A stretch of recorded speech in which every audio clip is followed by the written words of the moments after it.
Bien, mis amados hermanos, Dios los bendiga. Amén. Maranata. Cristo viene. Cristo viene. Maranata. Un saludo muy cordial, fraternal, en el nombre del Señor Jesucristo para cada uno de ustedes, mis amados hermanos, y me gozo nuevamente de ser el expositor en esta mañana de la palabra de Dios. Y la gloria y la honra sea para Jehová, nuestro Dios. Amén. Voy a invitarlos que ahí donde estemos vamos a orar. Amado Padre, es con inmenso gozo, Señor, que estamos en este lugar, en esta hermosa iglesia, en Santo Sábado, dispuestos a traer de tu palabra el mensaje que hoy has enviado para esta hermosa iglesia de Maranata. Permítenos, Señor, que sea tu Santo Espíritu calando en nuestras mentes y en nuestros corazones para que el mensaje pueda llegar con claridad. Porque todo esto te lo agradecemos solamente en los méritos sagrados de tu Hijo amado Cristo Jesús. Amén. Quizás, mis amados hermanos, el mensaje que traigo en esta mañana sea un mensaje duro. Pero les puedo decir también, mis amados hermanos, que a la vez es un mensaje de amor. Es un mensaje de parte de nuestro Dios. Sé que a veces llegamos cargados a la casa del Señor, aún en el día santo, Santo Sábado.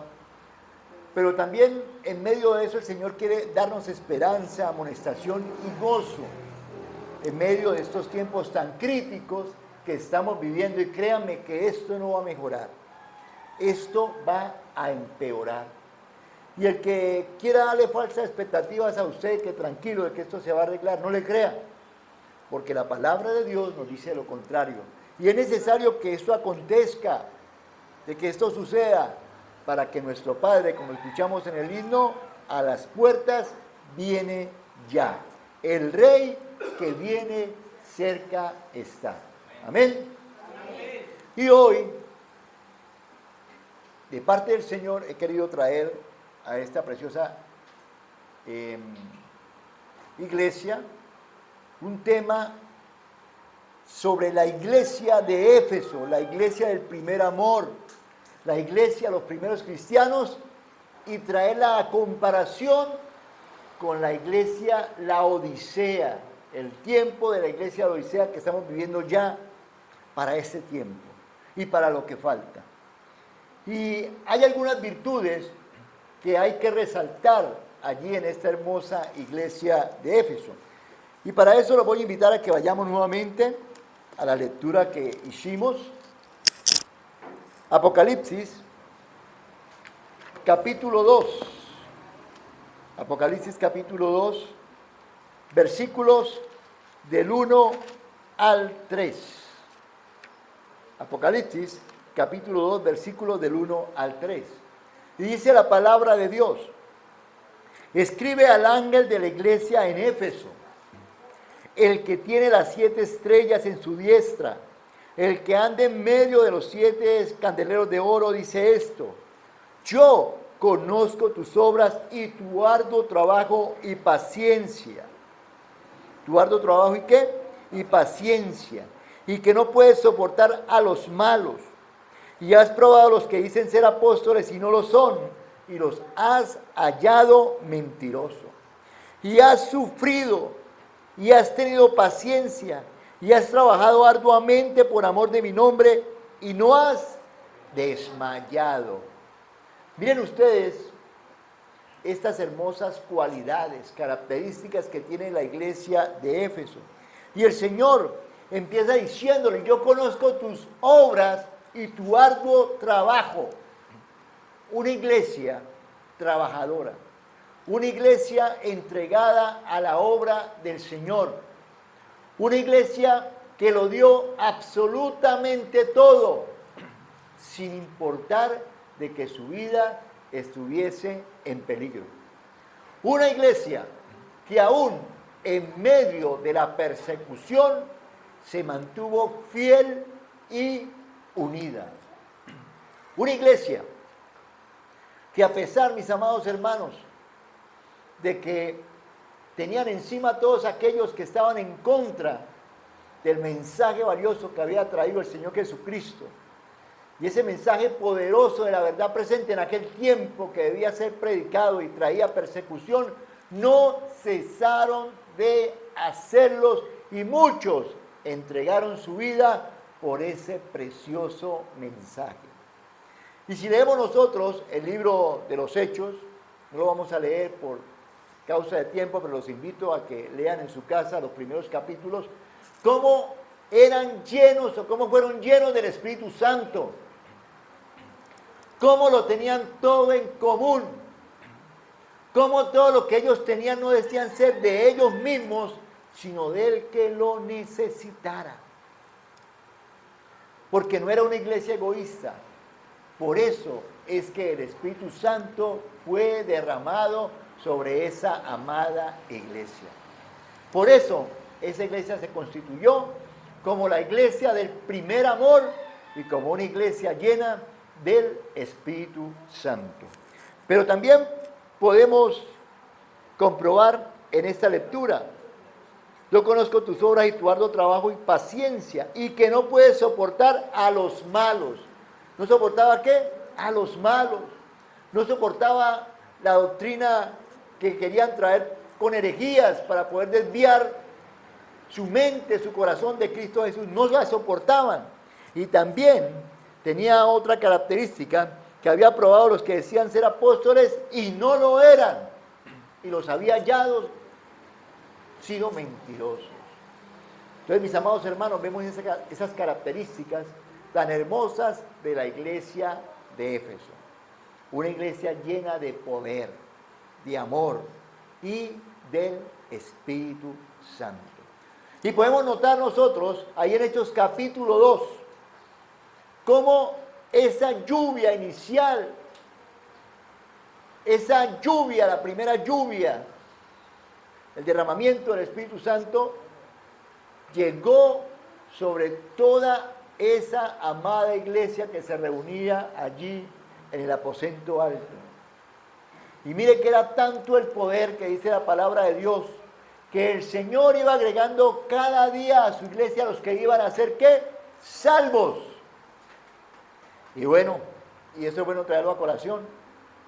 Cuando Pedro empezó a predicar, cuando los discípulos empezaron a predicar, los apóstoles empezaron a predicar, ellos pues no tenían predicaciones largas de una semana, 15 días, quizá la hicieron, pero la Biblia registra que en cada predicación que ellos hacían, donde no había la tecnología que estamos utilizando hoy, ¿cierto?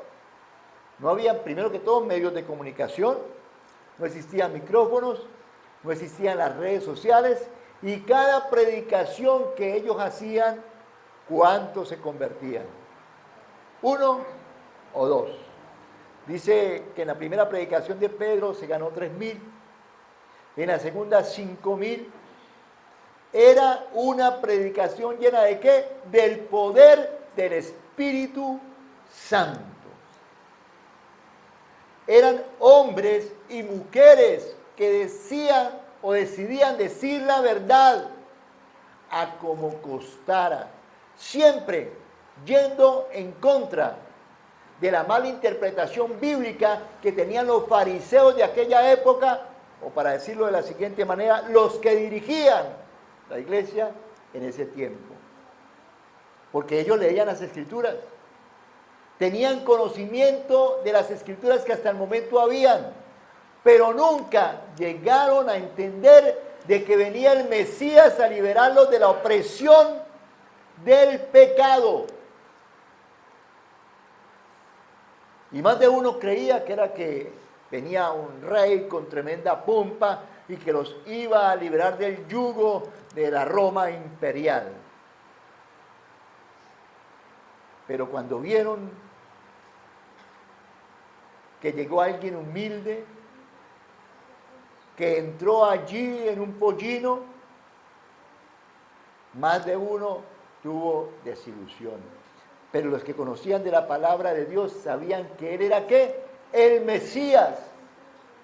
Y aquellos que le escucharon, aquellos que le creyeron, aquellos que estuvieron allí en esa primera lluvia, el Espíritu Santo que cayó, siguieron predicando con esmero el Evangelio de la salvación, la verdad presente para ese tiempo. Pero en el versículo 4 empieza el Señor a decirles algo. Pero tengo contra ti que has dejado tu primer amor. Recuerda por tanto de donde has caído y arrepiéntete y haz las primeras obras. Pues si no, vendré pronto a ti y quitaré tu candelero de su lugar si no te hubieres arrepentido. Esa iglesia tuvo un gran declive. ¿Y cuál fue la causa de su declive? Bueno, mira que usted puede ver que esa iglesia cuando comenzó con sus primeros discípulos, los apóstoles, que fueron los que encabezaron esa gran reunión y llevaron el evangelio, los cultos los hacían en las casas, aquellos que conocían el evangelio lo pasaban de generación en generación. Aún la primera y la segunda generación de los que conocieron del evangelio de Cristo, de su sacrificio en la cruz, se mantuvieron fieles. Pero de la tercera generación para allá comenzaron a abandonar esa fidelidad, empezaron a abandonar su primer amor. Ya iban al templo, se reunían, escuchaban, pero no guardaban en su corazón todas aquellas enseñanzas como lo habían hecho sus padres. Por eso la iglesia poco a poco fue cayendo en ese declive hasta que paso a paso se fue borrando la huella de lo que era una iglesia llena de amor, una iglesia llena de poder, para dar paso prácticamente a la apostasía que venía ya pisándole los talones. Y es que mire, Satanás, él, porque sabe que le queda tiempo, por eso anda como león rugiente buscando a quien devorar, siempre buscó la caída para aquellos cristianos. Cuando se paraban firmemente a denunciar algo que no era verdadero, Satanás lo que hacía es que utilizaba a los opresores romanos y los condenaba a muerte. ¿Cuántos no murieron en aquellos coliseos romanos? Murieron muchos, familias enteras, hombres, mujeres y niños, pero murieron con la frente en alto, sabiendo que estaban muriendo por Cristo Jesús, quien había venido, quien había dejado su trono, se había hecho carne, hombre, y derramó su sangre sin escatimar una gota para la redención de ellos. Por eso ellos se encontraban agradecidos. Y por eso no desestimaban su vida, la valoraban como nada por Cristo Jesús. Y vean que era tan grato el testimonio que muchos de los que estaban allí en la cárcel, al ver todo eso, muchos de los carceleros, a ver cómo los cristianos tenían tanto amor por Cristo y daban su vida sin interesarles ni escatimar nada, muchos de ellos se convirtieron al cristianismo. Porque mataban uno, pero la sangre era como semilla. Y por cada uno que mataran, eran 10 que se convertían al Señor. Era tremendo. Eso se les estaba escapando de las manos. Satanás tenía que cambiar su método por un tiempo, por un momento. Por eso, en el siglo segundo, más o menos, año 113, empezó prácticamente el declive total de la iglesia de Éfeso. Pero miren ustedes que en el año 413, llegó alguien, escúcheme, dirigido por Satanás, alguien que adoraba al dios Apolos. Ya de pronto van sabiendo de quién estoy hablando. Constantino. Llegó a colocar una paz momentánea y a decir, no, un momento, está muriendo mucho cristiano y yo quiero hacerme parte del cristianismo, quiero volverme cristiano para que haya paz, para que cada uno pueda observar su religión a como quiera hacerlo. Entonces, allí, en ese tiempo, fue donde se dictó la primera ley de que cada uno pudiese tener la libertad de profesar la religión que cada uno tuviese. Y fue un tiempo de calma. Fue un tiempo de que muchos podían ir al templo y podían adorar en Santo Sábado. Pero si vemos más adelante, en el año 321, en el concilio de Nicea y más adelante también en el concilio de Trento, allí vemos cómo Constantino, dirigido por Satanás, decidió darles el golpe certero. ¿Cuál golpe certero? Como ya los tenía todos amoldados, como habían gozado de beneficios. Usted mira los gobiernos hoy día como silenciosamente, inteligentemente, les da prebendas aún a los que no votaron por él para tenerlos que calmaditos, mientras que ellos hacen otra cosa por esos lados.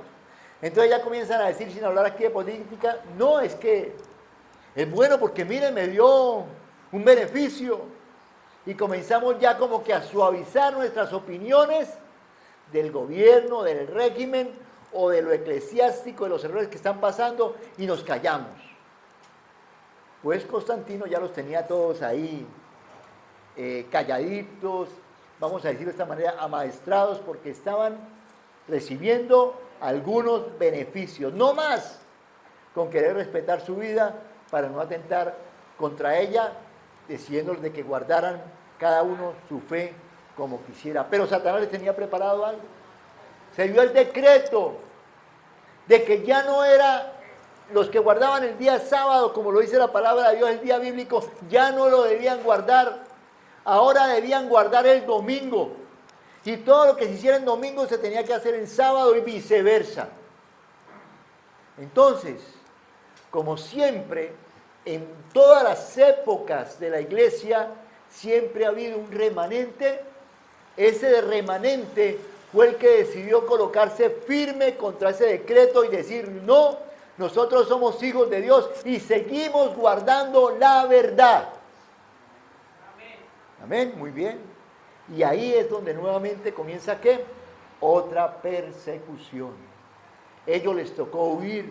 Y los que estaban contentos con las prebendas quisieron estar ahí en esa iglesia que prácticamente se paganizó y que siguió predicando de un evangelio de Cristo, pero no un evangelio puro, sino un evangelio contaminado por las herejías y por todo el paganismo que estaba pronto a introducirse en la iglesia. Pero ese remanente, que siempre lo ha habido como lo hay en este tiempo, decidió pararse firme sin importar de que su vida estuviera en peligro. Amén. Pero el Señor siempre tiene una preparación para cada tiempo. Sabemos de que la iglesia prácticamente después fue tomada por Roma, pero cuando Roma ya se unió, prácticamente la unión de la iglesia con el Estado, donde empezó a surgir prácticamente una iglesia completamente obispal, empezaron a colocar sus papas ahí en ese lugar. Ellos empezaron a esconder los escritos que habían en ese tiempo, o toda ya la palabra de Dios que se encontraba en fragmentos, la empezaron a esconder. ¿Para qué? Para poder tener la hermandad que estaban dirigiendo en tinieblas. Nadie podía tener un ejemplar de las Escrituras, nadie lo podía leer, sino los que estaban allí en los monasterios, en los templos, los que iban a leerla, a los que llegaban allí a escuchar. ¿Y sabe cómo lo hacían? Lo hacían en un idioma diferente para que no entendieran ni siquiera qué era lo que se estaba diciendo. Y como Satanás les había velado los ojos, todo lo que dijera el que predicaba allí, sí, eso es verdad, sí, pero sin saber qué decía ni siquiera. Y otra cosa más, ni siquiera era frente a frente, sino era ¿de qué? De espaldas. Que hablaban cosas que ni siquiera podían entender, se utilizaba un idioma que era el latín. Pero el Señor tiene fieles en todos lugares. Y aquellos mismos que predicaban, como Martín Lutero, como Juan Hus, como todos esos grandes reformadores, empezaron a descubrir que la salvación era por gracia y no por indulgencias. Que el papado, que la Iglesia Católica Romana había mantenido engañados a toda la feligresía. Y decidieron colocar manos a la obra en el nombre del Señor Jesús e iniciar una gran reforma. Muchos de los que decidieron protestar en ese tiempo y hacer una reforma primeramente espiritual para poder ir llenos del Espíritu Santo, muchos murieron en la hoguera. Muchos murieron en la hoguera. Muchos. Tyndall, el que tradujo la Biblia al idioma inglés, creo que fue que la tradujo al idioma inglés. Cuando él murió, le pidió al Señor que por favor le tocara el corazón al rey de Inglaterra, porque el rey de Inglaterra prácticamente en esos momentos fue uno de los que ayudó para que Tyndall allí fuese quemado, fuese muerto. Pero él le oró al Señor y le dijo, ojalá, Señor, toque el corazón del rey para que tu obra pueda seguir avanzando. Mis amados hermanos, pues el Señor le tocó el corazón y fue uno de los que se impuso al papado y decidió de que en Inglaterra todos tuvieran un ejemplar de la palabra de Dios.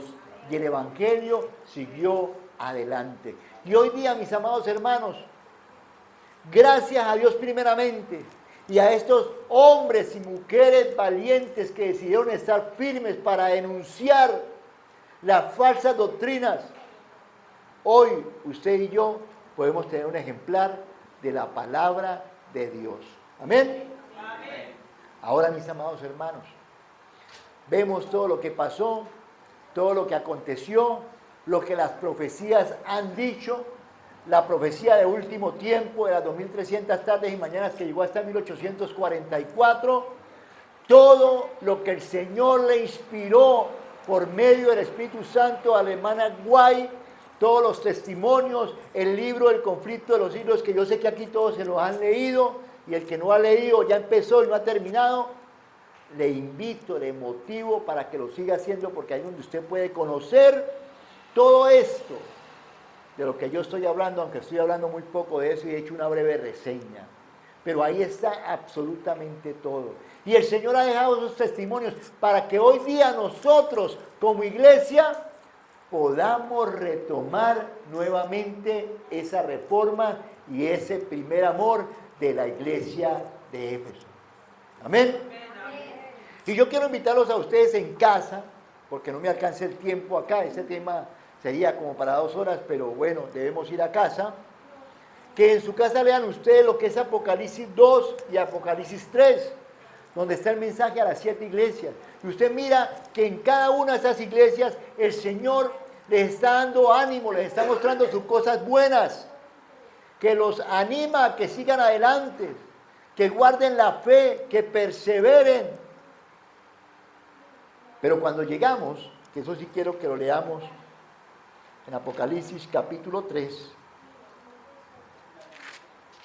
Apocalipsis capítulo 3, y vamos a ir a Apocalipsis 3:14. Ahí empieza hablándole de una manera diferente a la iglesia de la Odisea.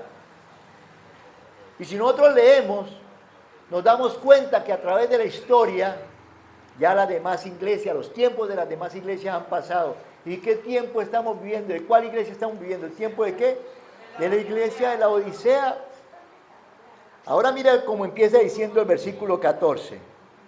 Y escribe al ángel de la iglesia en la Odisea: he aquí el amén, el testigo fiel y verdadero, el principio de la creación de Dios, dice esto. Y aquí comienza: yo conozco tus obras. Y las demás iglesias también empiezan diciéndole eso, ¿cierto? Yo conozco tus obras, que ni eres frío ni caliente. Ojalá fuese frío o caliente, pero por cuanto eres tibio y no frío ni caliente, te vomitaré de mi boca. Ay, Padre eterno. Qué condición tan difícil y deprimente la de la iglesia de la Odisea. Por cuanto no eres tibio, ¿ni qué? Ni caliente. Por eso dice, ojalá, dice, ojalá fuese frío o caliente, pero por cuanto eres tibio y no frío ni caliente, yo te vomitaré de mi boca. ¿Quién es una persona tibia, espiritualmente hablando? ¿Cómo se constituye una persona tibia? Que hoy, si estoy en la iglesia, vengo, culto domingo, culto de miércoles, culto de santo sábado, leo la Biblia, hago la obra misionera, diezmo, ofrendo, ayudo con la iglesia en todo lo que significa pro templo, gastos de iglesia, pero cuando quiero irme a echar la paseadita por el mundo o a las cosas del mundo, porque en el mundo estamos, a lo que ofrece el mundo, entonces estoy allá y estoy aquí. O sea, ni soy frío ni soy caliente, sino que estoy viviendo una tibieza espiritual. Y eso es lo que está hoy acabando con la iglesia de este tiempo. Por eso el Espíritu Santo se ha apagado y no está haciendo la obra que debe hacer en nosotros, porque no le hemos permitido que el Espíritu Santo entre a cada uno de nosotros. Hoy tenemos tan grande tesoro entre nosotros. La palabra de Dios, que es la primera, que es la autoridad mayor, y los escritos que el Señor le ha inspirado a la hermana Guay. Tenemos tremendo tesoro, oro en polvo, y lo hemos guardado para nosotros. Lo hemos guardado para nosotros, y a veces se lleva una doble vida. Y no hemos decidido todavía si queremos servirle al Rey de Reyes o Señor de Señores, o queremos servirle todavía al mundo. Eso es una tibieza espiritual. Dice el versículo 17, porque tú dices, yo soy rico y me he enriquecido y de ninguna cosa tengo necesidad. Ahora yo les pregunto, ¿recuerdan ustedes cuando Pedro llegó con Juan al templo La Hermosa? ¿A quién encontraron entrando ahí? ¿A un qué? Un paralítico, ¿cierto? Un paralítico de nacimiento quizás. Y él estaba a la entrada, y cuando entró Pedro y Juan, el hombre que estaba en la entrada estiró su mano pidiéndoles algo de dinero, tal vez para llevar a su casa o sostener su familia. Pero Pedro, mirándole a los ojos, le dijo, no tengo ni oro ni plata, pero de lo que yo tengo te doy. En el nombre del Señor Jesús, levántate y anda. ¡Ah! Gloria al Señor. Si ves lo que dijo Pedro y Juan, no tengo ni oro ni plata, pero lo que tengo te doy. En el nombre del Señor Jesús, levántate y anda. Era una iglesia que, aunque no era rica, aunque lo tenían posesiones, de pronto tenían, pero no decían ser nada de ellos, porque lo compartían con el que no tenía. De lo que tenían no era nada suyo, porque el Señor lo había colocado para colocarlo a los pies de los predicadores, de los apóstoles, para que llevaran el pronto mensaje. Por eso era que fluía el Espíritu Santo de Dios. La riqueza de ellos era espiritual, la riqueza era el Espíritu Santo, y no la contaban como el dinero que había. Por eso decían, no tengo ni oro ni plata. Ahora les quiero preguntar, hoy día podemos decir lo mismo que dijo Pedro, no tengo ni oro ni plata. Contestemos, ¿podemos decir lo mismo? Hoy día la iglesia es rica, la iglesia no tiene necesidad. Hay oro y hay plata, hay para hacer actividades, pero hay plata y oro, pero no podemos decir lo otro. No podemos decir en el nombre del Señor Jesús, levántate y anda. ¿Sabe por qué? Porque por esa comodidad, porque lo tenemos todo. Hemos entrado en un momento de éxtasis, donde Satanás nos tiene el rostro velado y no sabemos discernir entre lo santo y lo profano. nos ha sembrado una pobreza espiritual, una pereza espiritual, una tibieza espiritual, que no nos hemos confrontado con la palabra de Dios para ser despertados, porque creemos que lo tenemos todo, pero aún lo que tenemos no hemos salido a compartirlo con aquel que no tiene, con aquel que está sediento de verdad, con aquel que está sediento de justicia, con aquel que está sediento de la palabra de Dios. Y aunque lo tenemos todo, nos lo hemos guardado para nosotros mismos. ¿Pero por qué está pasando eso? ¿Por qué hemos perdido eso? Porque no hemos estado conectados con el Señor verdaderamente. ¿Sabe por qué no se ha levantado persecución en la iglesia todavía o no ha sido derramado el Espíritu Santo? Porque no nos hemos parado en la brecha a decir esto sí y esto no. Porque no hemos defendido la verdad a cabalidad. Mis amados hermanos, quizás esto sea duro, pero hay algunos de los que están ahí sentados podrán estar diciendo, ¿qué pasó acá? O esto es verdad. Pero mire lo que continúa diciendo la palabra de Dios. Porque tú dices, yo soy rico y me he enriquecido y de ninguna cosa tengo necesidad. Y no sabes, dice el Señor, que tú eres un desventurado, miserable, pobre, ciego y desnudo. Y mire lo que nos dice, por tanto yo te aconsejo que de mí compre ¿qué? Oro refinado en fuego. ¿Qué es el oro refinado en fuego? ¿Qué? Sí, pero ¿qué significa el oro refinado?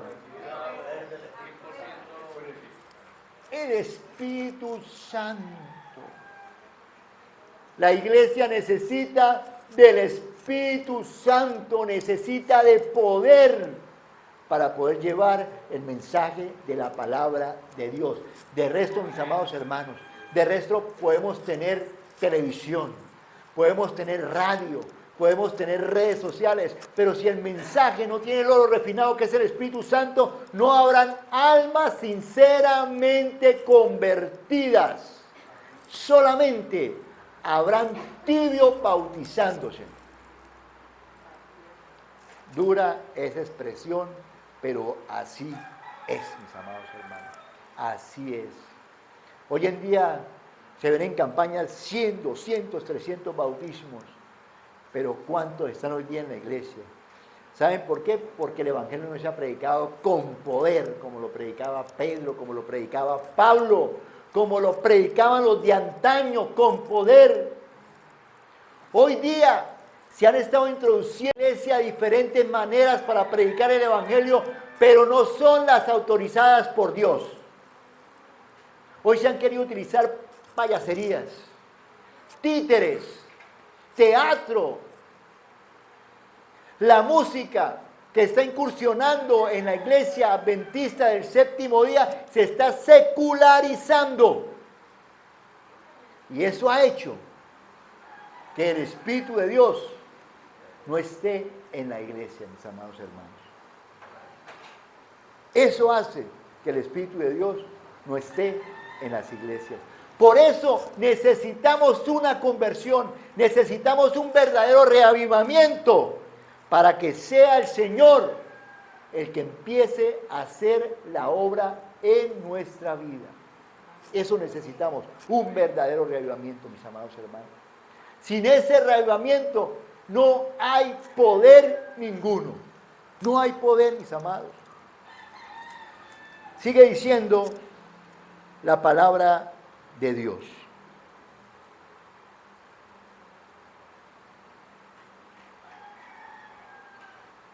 Y vestiduras blancas para vestirte, y que no se descubra la vergüenza de tu desnudez, y unge tus ojos con colirio para que veas. Yo reprendo y castigo a los que amo. Sé pues celoso y qué, y arrepiéntete. Mis amados, hay una buena noticia.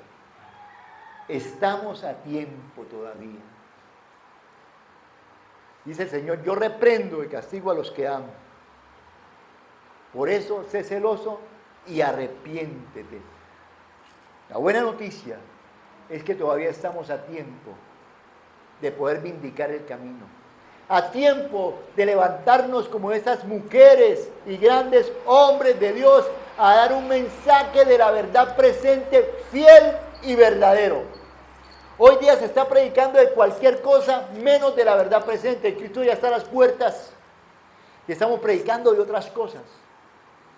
Nos hemos quedado en un solo mensaje y la verdad presente ha sido deteriorada por ese mensaje que es falto del Espíritu Santo. Hoy se predica de muchas cosas. Ya no nos instan a predicar el mensaje de antaño. Hoy se inventan miles de cosas. Pero la buena noticia es que la iglesia Maranata puede retomar el mensaje de la verdad presente, pero lleno del Espíritu Santo.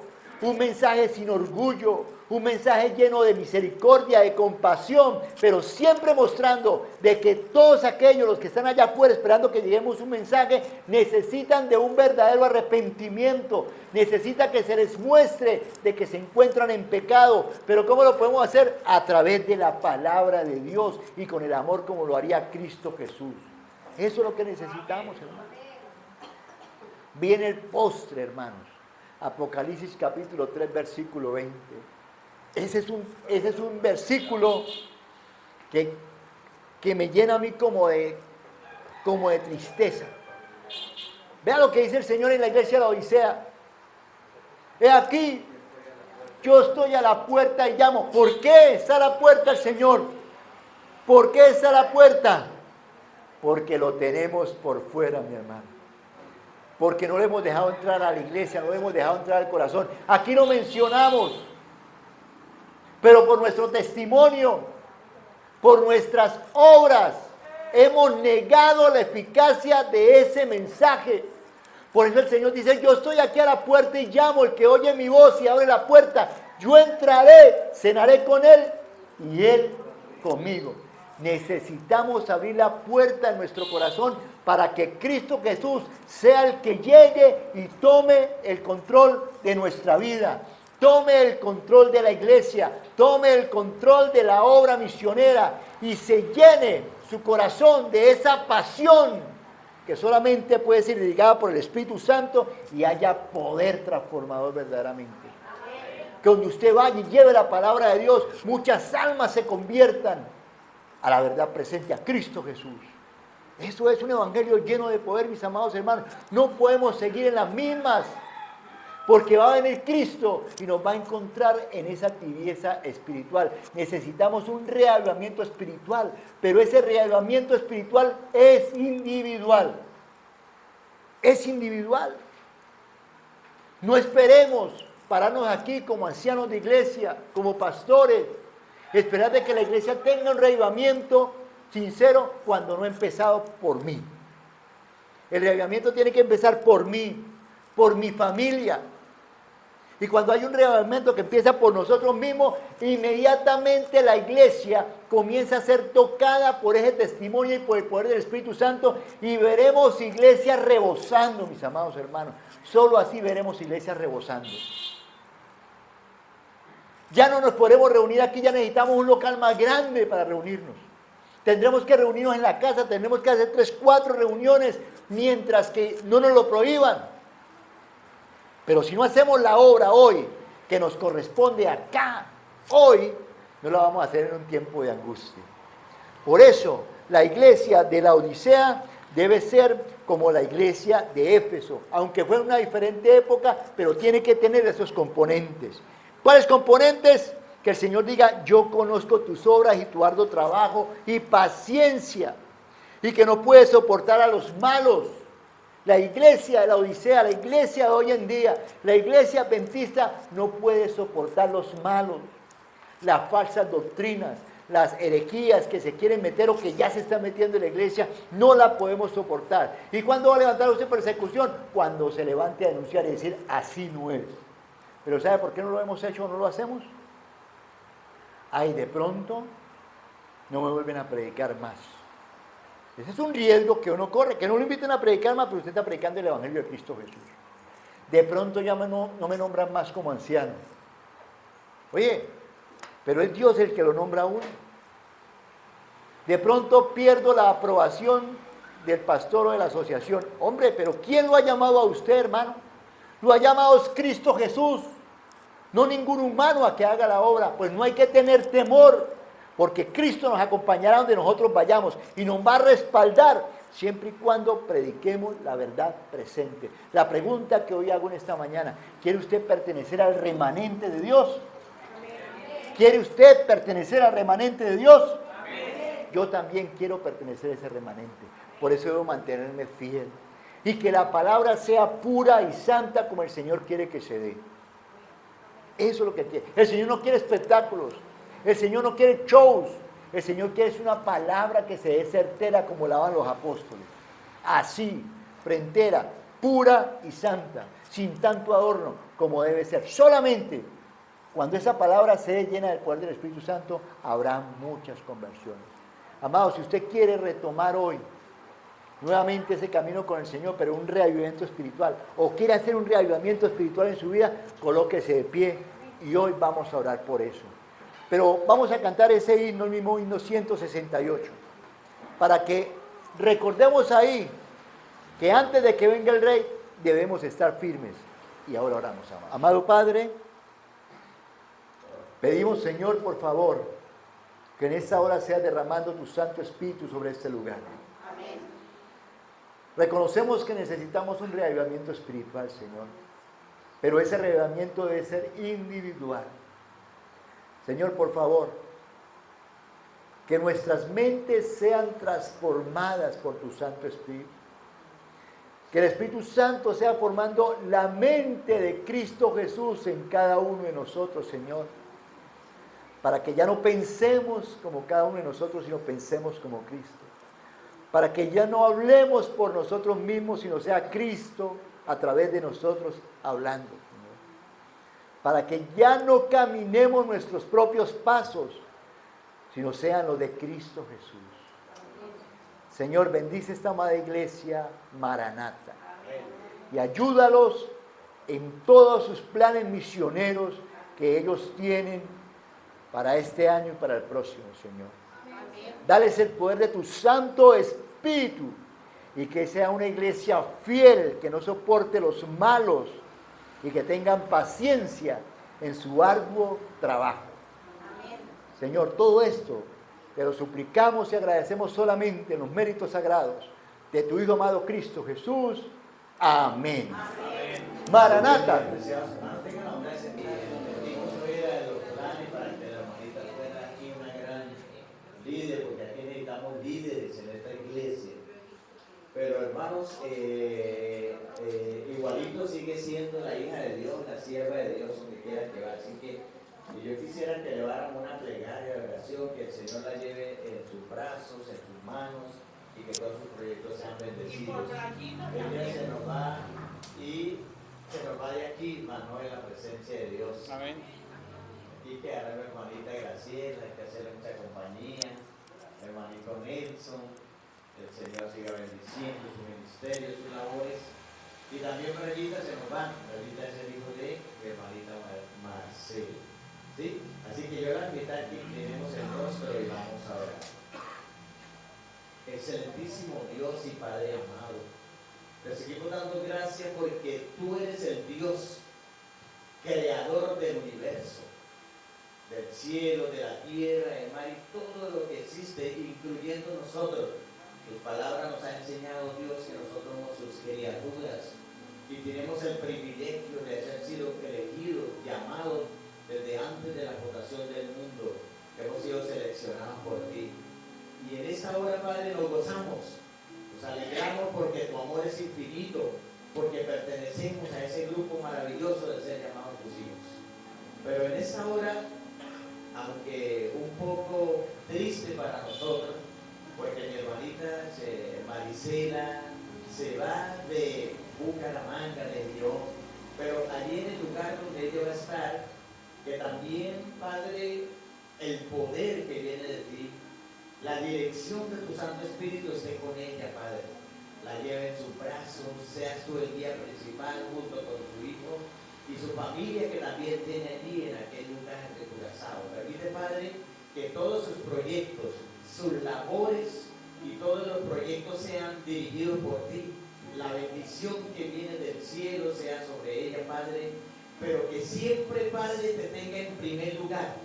Y de esa manera sus proyectos van a ser maravillosos, porque esa es la promesa que recibimos y que tenemos de ti, oh Dios. Que si te tenemos siempre, buscamos el reino de Dios y su justicia primero, las demás cosas van a llegar por añadidura. Y suplicamos, oh Dios, para que sus planes, sus proyectos materiales, sus proyectos espirituales, sus proyectos familiares, todos sean dirigidos por ti, y que la paz que viene de ti, Padre, esté con ella, y que tu Santo Espíritu siempre la acompañe a ella, a Brayita, a Milena, a toda la familia que está allí, Padre, tú le guarde y le bendiga, que también te quede aquí con la hermanita Graciela, con el hermano Nelson, se quede también aquí en Maranata, y que no dejemos de orar por ella, porque que ella no dejará de orar por la iglesia de Maranata. Te rogamos, mi Señor, que todo sea aprobado conforme a tu santa y divina voluntad. Lo suplicamos y lo rogamos a Dios, en el bendito nombre de tu Hijo amado Cristo Jesús. Amén. Amén.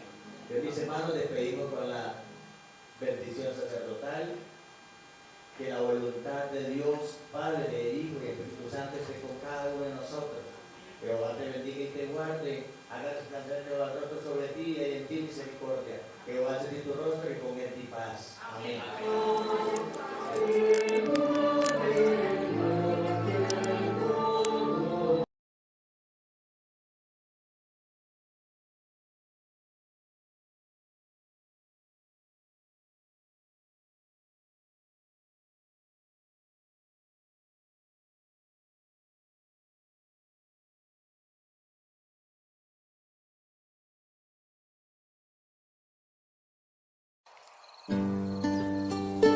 Amén.